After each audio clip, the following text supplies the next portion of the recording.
Hello friends, glad you're back with us.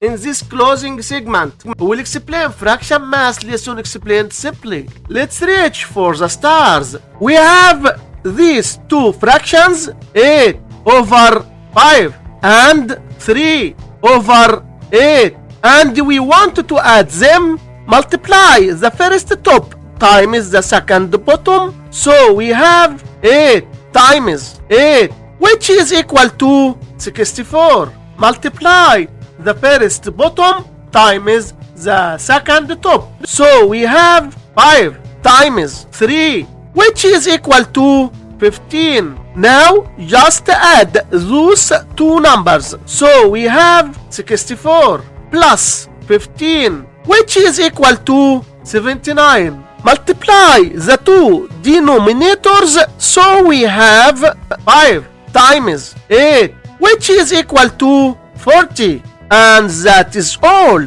Don't forget to like, subscribe, and comment your thoughts below.